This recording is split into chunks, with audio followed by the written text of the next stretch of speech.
نحمده ونصلي على رسوله الكريم أما بعد فأعوذ بالله من الشيطان الرجيم بسم الله الرحمن الرحيم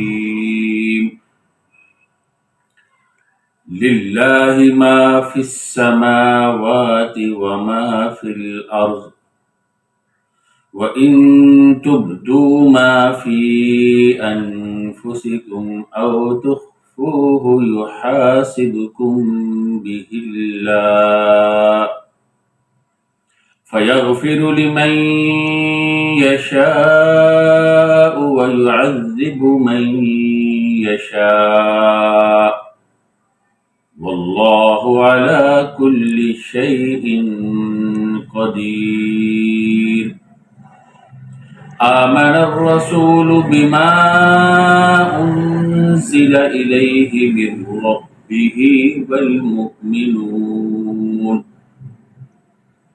كل آمن بالله وملائكته وكتبه ورسله لا نفرق بين أحد من رسله وقالوا سمعنا وأطعنا غفرانك ربنا وإليك المصير لا يكلف الله نفسا إلا وسعها لها ما كسبت وعليها ما اكتسبت ربنا لا تؤاخذنا إن نسينا أو أخطأنا ربنا ولا تحمل علينا إصرا كما حملته على الذين من قبلنا ربنا ولا تحملنا ما لا طاقة لنا به واعف عنا واغفر لنا وارحمنا أنت مولانا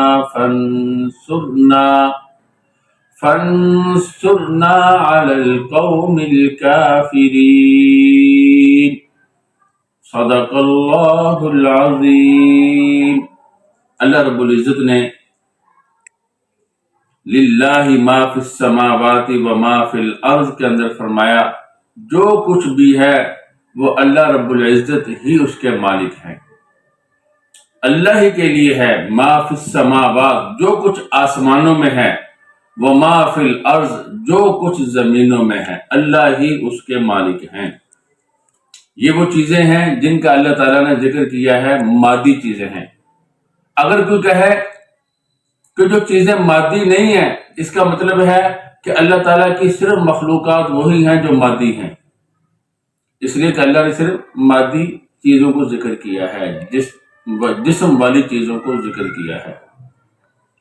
اس کا جواب یہ ہے کہ اللہ رب العزت ہمارے معلومات، ہماری عقلوں کے مطابق ہم سے کلام کرتا ہے۔ جو چیزیں ہم دیکھتے ہیں، جو ہمیں نظر آتی ہیں، اللہ رب العزت نے ان کے مطابق ہم سے کلام کیا ہے، وگرنہ تو اللہ رب العزت کی اتنی مخلوقات ہے۔ وَمَا يَعْلَمُ جُنُودَ رَبِّكَ إِلَّا هُوَ، اللہ رب العزت کے لشکر کو، اللہ تعالیٰ کی مخلوقات کو اللہ کے علاوہ کوئی نہیں جانتا۔ فرمایا اللہ ہی کے لیے ہے جو کچھ آسمانوں میں ہے اور جو کچھ زمین میں ہے۔ عرش اور کرسی کا ذکر بھی نہیں کیا یہاں، حالانکہ وہ بھی علیحدہ ہے، اس لیے کہ جو ہمیں نظر آ رہا ہے، ہم دیکھتے ہیں، اللہ رب العزت نے اسی کے مطابق ہم سے کلام کیا ہے۔ تو جب ہر چیز اللہ کی ہے تو اللہ رب العزت ہر چیز میں جیسے چاہیں تصرف فرما سکتے ہیں اور ہر چیز سے محاسبہ کر سکتے ہیں۔ چنانچہ فرمایا وَإِن تُبْدُوا مَا فِي أَنفُسِكُمْ أَوْ تُخْفُوهُ يُحَاسِبْكُم بِهِ اللَّهُ، اور اگر تم ظاہر کرو گے اس چیز کو جو تمہارے دلوں میں ہے، تبدو کا معنی ظاہر کرنا، انفسکم تمہارے دلوں میں، تمہارے نفسوں میں ہے، او تخفوہ جب اسے چھپاؤ گے، یحاسبکم بہ اللہ، اللہ رب العزت اس کا تم سے محاسبہ کریں گے، یعنی ہر چیز پر محاسبہ ہوگا، چاہے اس کو ظاہر کرو جیسے تمہارے ظاہری اعمال ہیں، نماز، روزہ، حج، زکوٰۃ، ظاہری اعمال، ہاتھ سے کسی کو تکلیف دی، ہاتھ سے کوئی کام کیا، پاؤں سے کوئی کام کیا، اپنے جسم کے ساتھ، زبان کے ساتھ کوئی کام کیا، اس پر بھی محاسبہ ہوگا۔ اور جو دل سے تکبر، ریا، نفاق، کفر اور اسی طرح حسد، کینہ، بغض، یہ ساری چیزیں شریعت کے جو احکامات دل سے متعلق ہیں، اللہ رب العزت ان پر بھی تم سے محاسبہ کرے گا۔ دل کے اندر جو کچھ ہے اس پر بھی اللہ تعالیٰ محاسبہ کرے گا۔ وہ محاسبہ کر سکتا ہے، اس لیے کہ جب ہر چیز اس کی ہے، ہر چیز کا مالک ہی وہ ہے، تو وہ تم سے محاسبہ کر سکتا ہے۔ اسی میں وہ جو گواہی کے بارے میں پیچھے بات چل رہی تھی، گواہی کو چھپانا، اللہ رب العزت وہ بھی دل میں چھپا کے رکھا، اللہ تعالیٰ اس پر بھی محاسبہ کرے گا۔ اور بھی ساری چیزیں اس میں آ گئی، اس لیے کہ الفاظ عام ہیں، اس میں کوئی گواہی کا ذکر نہیں کیا گیا۔ تمام احکامات، تمام چیزیں جو دل سے متعلق ہیں، اللہ تعالیٰ اس پر بھی محاسبہ کرے گا۔ اب یہ حکم بڑا سخت آگے فرمایا، کیونکہ وہ بادشاہ ہے، مالک ہے، فیغفر لمن یشاء، جسے چاہے گا اللہ معاف کر دے گا، ویعذب من یشاء، جسے چاہے گا عذاب دے گا۔ واللہ علی کل شیء قدیر، اللہ رب العزت ہر چیز پر قادر ہیں۔ اور یہاں پر آپ دیکھ لیجئے، فرمایا جسے چاہے معاف کر دے، جسے چاہے عذاب دے۔ یہ کس کا کام ہے؟ اللہ کا۔ اللہ کے علاوہ کوئی زمین و آسمان کا مالک ہے؟ نہیں۔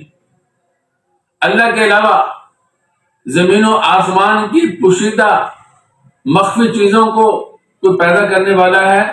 نہیں۔ جس طرح ظاہری چیزوں کو کوئی پیدا کرنے والا نہیں، اسی طرح مخفی کو بھی اللہ کے علاوہ کوئی پیدا کرنے والا نہیں۔ جو کچھ بھی زمین و آسمان میں ہے، سب اللہ ہی کی ملکیت ہے، اللہ ہی نے اسے پیدا کیا ہے۔ اللہ رب العزت ہی اس کے نشو و نما اور اس کا قیام جو ہے، سب اللہ رب العزت ہی کی مشیت سے اور اللہ ہی کے کرنے سے ہو رہا ہے۔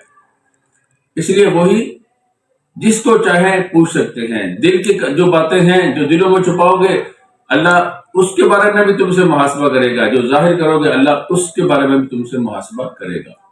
پھر جسے چاہے بخش دے، جسے چاہے اس کی گرفت کرے۔ دوسری نصوص میں اگر آپ غور کریں تو آپ کو معلوم ہو جائے گا کہ یہ جو آیت مبارکہ ہے کہ جس کو چاہے اللہ تعالیٰ بخش دے، یہ ان کے لیے ہے جن کو اللہ نے کفر اور نفاق کی لعنت سے بچایا ہوا ہے، وگرنہ تو اللہ تعالیٰ نے خود فرما دیا ہے ان اللہ لا یغفر ان یشرک بہ، جو مشرک ہے، جو اللہ کے ساتھ شریک ٹھہراتے ہیں، اللہ ان کو کبھی بھی معاف نہیں کرے گا۔ معلوم ہو گیا نا کہ ایک آیت کو سمجھنے کے لیے ساتھ دوسری آیات بھی سمجھنی پڑتی ہیں، وگرنہ تو مسئلہ حل نہیں ہوتا۔ آج ہمارے ملک میں اس لیے بھی ایک فطرہ پھیلا ہوا ہے کہ وہ ایک حدیث کو لے لیتے ہیں، یہ صحیح حدیث ہے، بس اسی کو لے کر سارا زور لگا دیتے ہیں، تو باقی جو اتنی زیادہ احادیث ہیں وہ کس نے پڑھنی ہے، وہ کس لیے ہیں؟ اب قرآن کریم کی آیت آپ دیکھ لیجیے، اللہ فرماتے ہیں جس کو چاہے بخش دے، جس کو چاہے اللہ نہ بخشے۔ تو اس کے بارے میں بھی بتانا پڑا کہ یہ ان کے بارے میں ہے جو کافر نہیں ہیں، منافق نہیں ہیں، ان کے علاوہ جو بھی گناہ ہے اللہ ان کو معاف کر سکتے ہیں، چاہے تو نہ معاف کرے، یہ اللہ تعالیٰ کی مرضی ہے۔ مگر کافر کے بارے میں اللہ نے بتا دیا کہ اس کو اللہ معاف نہیں کریں گے۔ اور جب یہ آیت مبارکہ نازل ہوئی تو صحابہ کرام رضوان اللہ تعالی علیہم اجمعین کے اوپر یہ بہت بھاری تھی۔ اس کی وجہ یہ ہے کہ انسان کے اختیار میں جو اعمال ہوتے ہیں، جیسے ظاہری اعمال ہیں، انسان اس کے اوپر تو کنٹرول کر سکتا ہے۔ کوئی برائی ہے، انسان اگر رک سکتا ہے انسان کے اختیار میں تو انسان رک جائے گا۔ کوئی کام کرنا ہے انسان کے اختیار میں تو انسان کر لے گا۔ اب ایک آدمی کے ہاتھ میں راشا ہے، اللہ نہ کرے وہ کانپ رہا ہے، آپ کہیں اس کو روک لے، وہ روک لے گا؟ نہیں روک سکے گا۔ بعض لوگوں کی گردن کانپ رہی ہوتی ہے، آپ کہیں روک لو، وہ روک لے گا؟ نہیں روک سکے گا۔ کسی کی ٹانگ کانپ رہی ہے، روک لو، نہیں روک سکے گا۔ دل کی حرکت ہے، انسان کے بس میں نہیں، انسان کے جو اندرونی اعضاء ہے اپنے کام کر رہے ہیں، انسان کا ان کے اوپر کوئی بس نہیں چلتا۔ تو جن پہ بس چلتا ہے وہ تو انسان کر سکتا ہے۔ یہ جو دل کے بارے میں اللہ نے فرمایا، جو دل میں مخفی رکھو گے اللہ اس پر محاسبہ کرے گا۔ تو صحابہ کرام پریشان ہو گئے کہ دل کی باتیں، دل میں آنے والے خیالات، دل میں آنے والے وساوس جو ہے، اس کے اوپر ہمارا کیا کنٹرول ہے، ہم کس طرح ان کو کنٹرول کریں گے۔ تو نبی اکرم صلی اللہ علیہ وسلم کے پاس آئے۔ آپ صلی اللہ علیہ وسلم نے فرمایا تم ایسے نہ کہو جیسے کہ تم سے پہلے 2 کتابوں والوں نے کیا، یعنی یہود و نصارہ نے، کہ وہ کہنے لگے ہم نے سن لیا لیکن ہم نے نافرمانی کی۔ تم ایسے نہ کہو، تم کہو سمعنا واطعنا، کہ ہم نے سن بھی لیا ہے اور ہم نے اطاعت بھی کر لی۔ غفرانک ربنا والیک المصیر، اے اللہ ہم آپ سے معافی مانگتے ہیں، بخشش کے طلبگار ہیں، اور آپ ہی کی طرف ہم نے لوٹ کر آنا ہے۔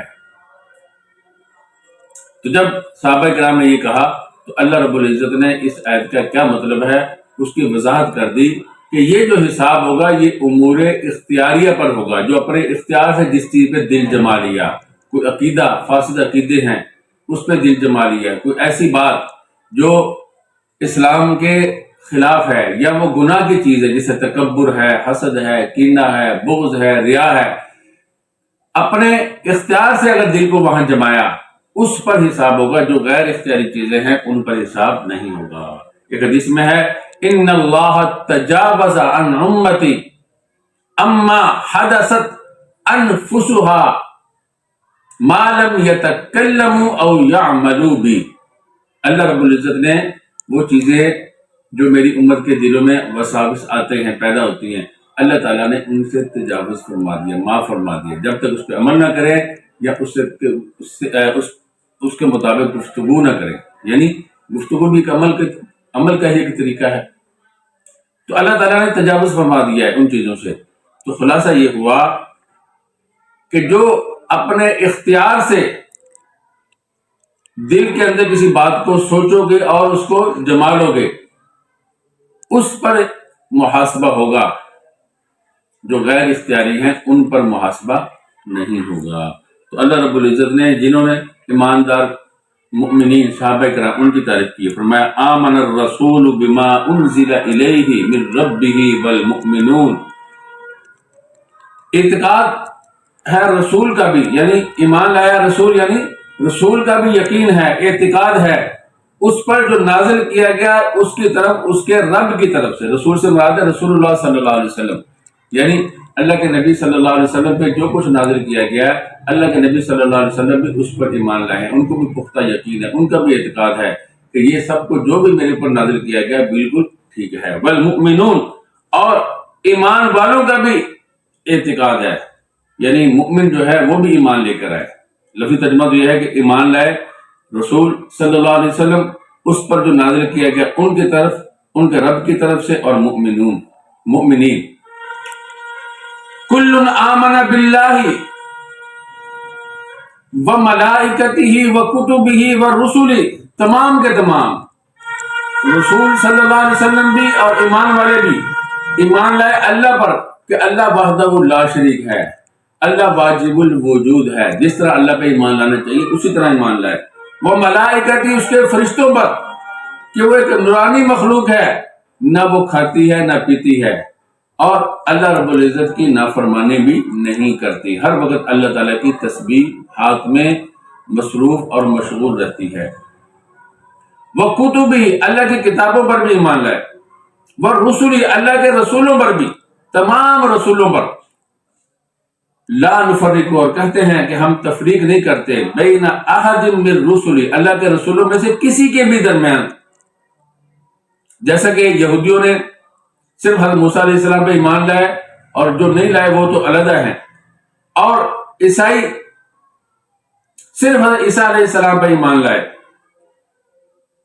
محمد رسول اللہ صلی اللہ علیہ وسلم پہ ایمان نہیں لے کے آئے، اور بھی ان کی باتیں ہیں۔ ایک موٹی سی بات بتائیے، یہ ایمان والے مؤمنین حضرت عیسیٰ علیہ السلام پر بھی ایمان لاتے ہیں، حضرت موسیٰ علیہ السلام پر بھی ایمان لاتے ہیں، 1,24,000 انبیاء ان میں سے کچھ کو اللہ نے قرآن کریم میں بیان کیا ہے، منہم من قصصنا علیک ومنہم من لم نقصص علیک، کچھ کو بیان کیا کچھ کو بیان نہیں کیا، سب پر ایمان لے کر آتے ہیں۔ کہ ایمان لانے کا مطلب کیا ہے کہ وہ اللہ کے رسول تھے، اللہ کے نبی تھے، یہ کتابیں ساری کی ساری سچی ہے، اللہ کی طرف سے نازل کی گئی ہیں، یہ ایمان کا مطلب ہے۔ عمل جو ہے وہ صرف نبی آخر الزمان صلی اللہ علیہ وسلم کی شریعت کے مطابق کرتے ہیں، یہ مطلب ہے ایمان لانے کا۔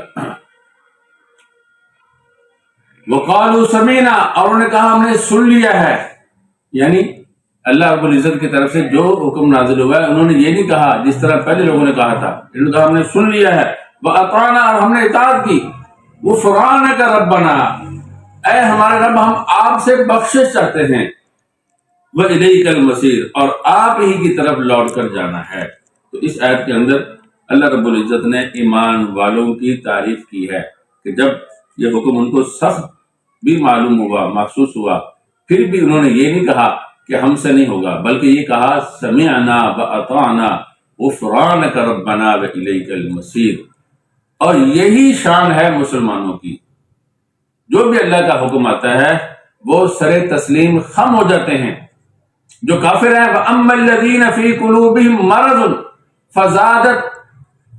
فَزَادَتْهُمْ رِجْسًا إِلَىٰ رِجْسِهِمْ وَمَاتُوا وَهُمْ كَافِرُونَ۔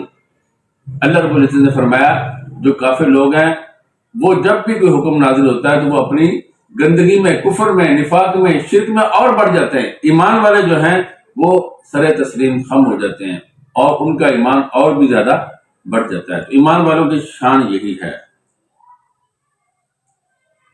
فرمایا لا یکلف اللہ نفسا الا وسعها۔ اب اللہ تعالیٰ نے خود اس آیت مبارکہ کی تشریح فرما دی کہ اللہ رب العزت مکلف نہیں کرتے کسی بھی نفس کو مگر الا وسعها، مگر اس کی وسعت کے مطابق، اس کی طاقت کے مطابق۔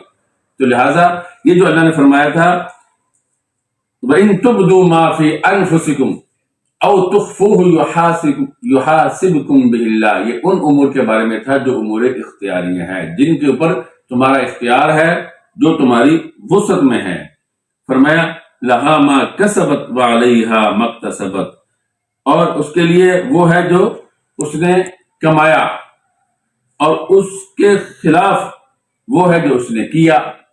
الا جو ہے یہ حقوق بتانے کے لیے آتا ہے، جو کسی کے اوپر حقوق ہوتے ہیں، لہا جو ہے وہ نفع بتانے کے لیے آتا ہے، تو اس کے فائدے کے لیے وہ ہے جو اس نے کمایا، وَعَلَيْهَا مَا اكْتَسَبَتْ، اور اس کے اوپر وہ ہے جو اس نے کیا۔ تو مطلب یہ ہے جو اپنے اختیار سے کیا، جو جرم اپنے اختیار سے کیا اس کا نقصان ہوگا، جو اپنے اختیار سے فائدے کی چیزیں کی یعنی شریعت کے اوپر عمل کیا، تو اس کے اوپر اللہ رب العزت انسان کو کیا کریں گے، نوازیں گے، اجر اور ثواب دیں گے۔ یہاں پر بعض لوگوں کے دل میں یہ بات آتی ہے کہ اللہ نے فرمایا جو انسان کرتا ہے وہی ملے گا، نفع کا کام کرے یا نقصان کا کام کرے، جو نہیں کرتا وہ نہیں ملے گا۔ اس سے یہ معلوم ہوتا ہے، حالانکہ حدیث میں آتا ہے جو اسلام کے اندر کوئی اچھا طریقہ رائج کرتا ہے، اسے من سن سنتا حسنتا، جو اسلام کے اندر کوئی اچھا طریقہ رائج کرتا ہے تو اس طریقے پر جو لوگ چلیں گے اس کا اجر بھی اس کو ملے گا۔ اسی طرح فرمایا من سن سنتا سیئتا، جو اسلام کے اندر کوئی برا طریقہ رائج کرتا ہے تو اس برے طریقے کی جو برائی ہے اس کا بھی وبال اس پر آئے گا، جن لوگوں نے اس طریقے کو اختیار کیا ان کا وبال بھی اس پر آئے گا۔ احادیث سے یہ معلوم ہوتا ہے، قرآن کریم کی آیت سے یہ معلوم ہوتا ہے کہ جو آدمی نے خود کیا ہے اسی کا اس کو فائدہ پہنچے گا، اور جو گناہ کیے ہیں خود اسی کا اس کو نقصان پہنچے گا، جو جن میں یہ واسطہ بنا ہے اس کا نہیں۔ اس کا جواب یہ ہے، اب دیکھ لیجئے قرآن کریم کو سمجھانے کے لیے بھی بتلانا پڑتا ہے، تو جو احادیث ہیں وہ کس طرح سمجھ میں آ جائیں گی جب تک کہ آپ علماء سے رجوع نہیں کریں گے۔ یہ بھی دیکھا کرو کہ اس کا سلف صالحین نے کیا مطلب لیا ہے۔ قرآن کریم کی دوسری نصوص، ضروریات دین، قطعیات دین، دوسرے جو قرآن کریم کے جو مضمون ہے ان سے کہیں وہ جو معنی آپ لے رہے ہیں کہیں وہ ٹکراتا تو نہیں ہے، یہ بھی دیکھ لیا کرو۔ تو اس کا مطلب یہ ہوا کہ یہ جو اللہ تعالیٰ نے فرمایا ہے یہ ابتداءً بلا واسطہ اس کے بارے میں بتلایا ہے، جو میں نے بات ذکر کی ہے وہ بالواسطہ اس کا یہاں ذکر نہیں کیا۔ ویسے بھی اگر آپ غور کریں وہ بھی انسان کا جو عمل ہوتا ہے اسی سے متعلق ہے، جو انسان کے اختیاری اعمال ہے۔ جب طریقہ نافذ کرنا یہ انسان کے اختیار میں ہے، اسی نے طریقہ نافذ کیا، یہ اس کا سبب بنا۔ برا طریقہ رائج کیا تو اس کا بھی یہ سبب بنا۔ اگر کسی نے اصال ثواب کر کے اس کو بخشا تو اس کے ساتھ اچھا تعلق تھا، اس کو پھر اس نے احسان کیا تھا یا اچھی زندگی گزاری تھی اس کے ساتھ، وہ اسی لیے وہ کر رہا ہے نا۔ تو انسان کا کہیں نہ کہیں تعلق ہوتا ہے جس کی وجہ سے یہ باقی جو اعمال ہیں ان کا ثواب بھی انسان کو ملتا رہتا ہے۔ تو لہٰذا یہ نہ سمجھنا کہ اس سے معلوم ہوا کہ سارے ثواب بھی نہیں ہوتا، اس سے معلوم ہوا کہ دوسروں کی جو برائیاں ہیں اس کا اثر انسان پر نہیں پڑتا۔ جب انسان واسطہ بنتا ہے تو اس کا اثر بھی پڑتا ہے۔ ربنا لا تؤاخذنا، تو یہاں اس آیت میں اللہ رب العزت نے خود پہلی والی آیت کی وضاحت فرما دی۔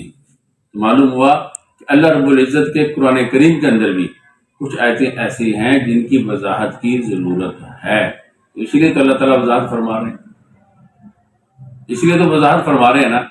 ہمیں سمجھنے کے لیے بہت کچھ چاہیے، اس کے لیے زندگیاں لگانی پڑتی ہیں، وہ علوم پڑھنے پڑتے ہیں۔ عربی کا علوم عربی زبان میں ہے، جب آپ کو عربی نہیں آتی آپ کیا سمجھیں گے؟ صحابہ کرام اس زمانے کے اندر موجود تھے جب قرآن کریم نازل ہو رہا تھا۔ جب صحابہ کرام سے نہیں پوچھیں گے تو ہمیں کیسے سمجھ میں آئے گا؟ اللہ کے نبی صلی اللہ علیہ وسلم قرآن کریم کو اللہ کے نبی صلی اللہ علیہ وسلم نے سمجھایا۔ اگر آپ اللہ کے نبی صلی اللہ علیہ وسلم کے احادیث سے نہیں سمجھیں گے، اللہ کے نبی صلی اللہ علیہ وسلم سے نہیں سمجھیں گے، کیسے سمجھیں گے قرآن کریم کو؟ اسی طرح احادیث مبارکہ کے بارے میں بھی ہے۔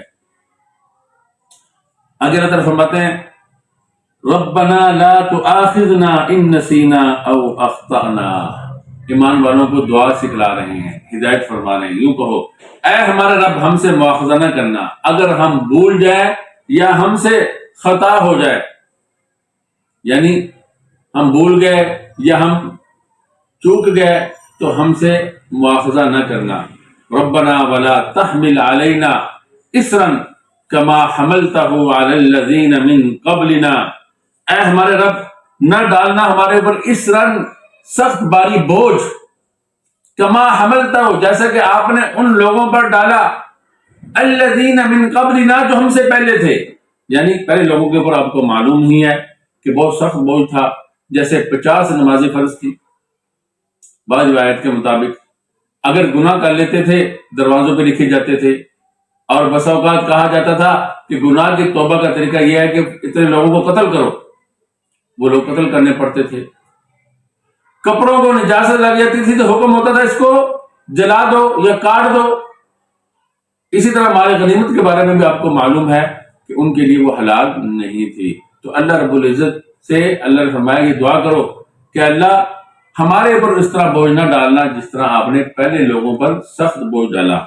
ربنا ولا تحملنا ما لا طاقت لنا به، اے اللہ نہ ہمارے اوپر بوجھ ڈالنا ان احکامات کا لا طاقت لنا به جس کی ہمارے اندر طاقت نہیں ہے۔ تو شریعت کے اندر جتنے بھی احکامات ہیں سب وہی ہیں جو انسان کی وسعت میں ہوتا ہے، جو انسان کی وسعت میں نہیں ہے اللہ رب العزت نے اس کا انسانوں کے اوپر بوجھ نہیں ڈالا۔ اچھی طرح سمجھ لیجئے شرعی احکامات میں کوئی بھی حکم ایسا نہیں ہے جو انسانی طاقت سے باہر ہو۔ تو شریعت کے احکامات کے اندر اللہ رب العزت نے بہت زیادہ نرمی رکھی ہے۔ جو لوگ علماء سے مسائل پوچھتے رہتے ہیں ان کو اس بات کا بخوبی اندازہ ہے، جو نہیں پوچھتے کہتے ہیں بہت احکام سخت ہیں، بہت احکام سخت ہیں، اس کا حل کیا ہوگا، ہم بھوکے مر جائیں گے۔ اگر علماء سے مسئلہ پوچھا وہ کہیں گے یہ حرام ہے۔ اسی طرح میرا فلاں عذر ہے، میرے ساتھ فلاں بیماری ہے، اگر کسی عالم سے پوچھا، کسی عالم سے مسئلہ پوچھا تو وہ حکم بتا دے گا وہ سخت ہو جائے گا۔ سخت نہیں ہے، ہمارے پوچھنے میں فرق ہے۔ ہمارے علم کے اندر فرق ہے۔ اللہ رب العزت نے انسانوں کی وسعت کے مطابق بہت ہی احکامات نرم نازل کیے ہیں، اس میں ایسی سختی نہیں ہے کہ انسان نہ کر سکے یا اس کے اندر بہت زیادہ مشقت لازم آتی ہو۔ اللہ رب العزت نے بہت زیادہ آسانیاں شرعی احکامات میں رکھی ہیں۔ فرمایا واعف عنا، اے اللہ ہم سے درگزر فرما، واغفر لنا، ہمیں معاف کر دیجئے، ورحمنا، ہم پہ رحم فرمائیے، انت مولانا، آپ ہمارے کارساز ہیں، آپ ہمارے مولا ہیں، آپ ہمارے آقا ہیں، فانصرنا علی القوم الکافرین، تو مدد فرمائیے ہماری کافر قوم پر، کافر لوگوں پر، یعنی کافروں پہ ہمیں غالب کر دیجئے۔ تو اللہ رب العزت نے یہ ساری دعائیں قبول فرما لی ہیں، اور میں نے بتلایا تھا کہ یہ جو دو آیتیں مبارکہ ہیں، اللہ رب العزت نے مخلوقات کو پیدا کرنے سے 2000 سال پہلے کتاب لکھی اور اس میں سے ان کو نازل کیا، اور یہ بھی بتلایا تھا کہ جس گھر میں یہ پڑھی جائیں اس گھر میں شیطان داخل نہیں ہو سکتا، اور یہ بھی بتایا تھا کہ جو اس کو پڑھے گا، جو اس میں دعائیں ہیں، اللہ رب العزت وہ اس کو، اس میں دنیا اور آخرت کی تمام چیزیں آ گئی ہیں، اللہ رب العزت وہ ساری اس کو عطا کر دیتے ہیں، رد نہیں فرماتے۔ تو اس کے بارے میں ایک مستقل میں نے بیان ریکارڈ کروایا ہوا ہے، آپ اس کو سن سکتے ہیں۔ سورۃ البقرہ، اس کو سنام القرآن، قرآن کا بلند ترین حصہ کہا جاتا ہے۔ میں نے بتایا تھا کہ اس میں 1000 احکامات ہیں، 1000 قصص ہیں، 1000 اس میں امر ہے، 1000 اس میں نواہی ہیں۔ بہت تفصیل سے میں نے یہ بات بتائی تھی۔ تو اس لیے آپ نے بھی دیکھا ہوگا اس میں نماز کے احکامات بھی آ گئے، ایمان کا بھی آ گئے، اجمالی بھی، تفصیلی بھی، نماز کے احکامات بھی آ گئے، روزے کے بھی آ گئے، حج کے بھی آ گئے، زکوٰۃ کے بھی آ گئے، اور اسی طرح جہاد کے بھی آ گئے، اسی طرح طلاق جو قریبی گزرا ہے، عدت، رضاعت، شراب کی حرمت، اور طلاق کے مسائل کے اندر کچھ تفصیل، خلا، یہ ساری احکامات اس میں، بہت زیادہ احکامات، اکثر احکامات اس صورت کے اندر گزر گئے ہیں۔ اس لیے آخر کے اندر اللہ تعالیٰ نے یہ دعا تلقین کی ہے، اور یہ بھی فرما دیا وَإِن تُبْدُوا مَا فِي أَنفُسِكُمْ أَوْ تُخْفُوهُ يُحَاسِبْكُمْ بِهِ اللَّهُ، اپنے دلوں کے خیالات کو درست رکھنا۔ جتنے بھی احکامات ہیں، جتنے بھی اعمال ہیں، دل کا اس میں بہت گہرا تعلق ہے۔ اگر دل خراب ہو گیا تو جتنے بھی نیک اعمال ہیں اس پہ کچھ نہیں ملے گا۔ اگر دل درست ہوا تو چھوٹا سا چھوٹا عمل بھی اللہ تعالیٰ کے تمہیں بہت قریب لے جائے گا۔ تو یہ سورہ بقرہ کا آخر ہے جس میں اکثر احکامات بیان کیے گئے، اس لیے یہ دعائیں بھی تلقین کی گئی ہیں۔ اور یہ بھی بتلایا گیا کہ احکامات کی سختی کو دیکھنا اپنے خیال کے مطابق، ورنہ سخت نہیں ہے۔ مومن کا کام یہ ہے کہ اس کو سخت بھی معلوم ہو تو وہ کیا کہتا ہے؟ سمعنا وأطعنا۔ یہ نہیں کہتا اگر سود بند کرو گے تو اقتصادیات تباہ و برباد ہو جائیں گی، نظام تباہ و برباد۔ مومن کی یہ شان نہیں ہے۔ سمعنا وأطعنا، وہ کہتا ہے ہم نے سن لیا اور ہم نے مان لیا۔ یہ ایمان والے کی شان ہے۔ اس کو کہا تمہارے اوپر نماز فرض ہے، وہ یہ نہیں کہے گا مجھ سے تو پڑھی نہیں جائے گی، مجھے فلاں بیماری ہے، فلاں بیماری ہے، کوئی کہے گا مجھے پیشاب کے قطرے آتے ہیں، کوئی کہے گا میرا گیس خارج ہوتا ہے بار بار۔ نہیں، وہ کہے گا اللہ ہم نے سن لیا، ہم نے اطاعت کی، ہم کریں گے۔ اور اللہ رب العزت نے ان لوگوں کے لیے، معذوروں کے لیے بھی بہت زیادہ آسانیاں دین کے اندر رکھی ہیں۔ تو اس لیے سورت کا آخر تھا تو اللہ رب العزت نے یہ سارے احکامات اس میں بیان کیے ہیں کہ اپنے دلوں کو بھی ٹھیک رکھو، اور اللہ تعالیٰ کی احکامات کو جب بھی سنو تو یہ کہنا چاہیے، اور اللہ تعالیٰ سے معافی مانگتے رہنا چاہیے۔ اور اللہ رب العزت نے جو یہ دعائیں یہاں پر ذکر کی ہیں کہ ہمارے پر بوجھ نہ ڈالنا، سختی نہ کرنا، ہماری وسعت کے مطابق ہمیں معاف کر دینا، ہم سے درد، یہ ساری دعائیں لسان نبوت صلی اللہ علیہ وسلم کی پیاری مبارک زبان سے اللہ رب العزت نے ان کی قبولیت کے بارے میں بھی بتلا دیا ہے۔ جیسے کہ میں نے وہ احادیث اس ویڈیو کے اندر جو ان آیات مبارکہ کے بارے میں نے ریکارڈ کروائی تھی، اس کے اندر میں نے وہ احادیث بھی سنائی تھی. تو اس لیے ان آیتوں کو کثرت سے پڑھتے رہنا چاہیے. اس کے اندر گھر کی بھی حفاظت ہے اور اپنے بھی حفاظت ہے اور اپنے ایمان کی بھی حفاظت ہے.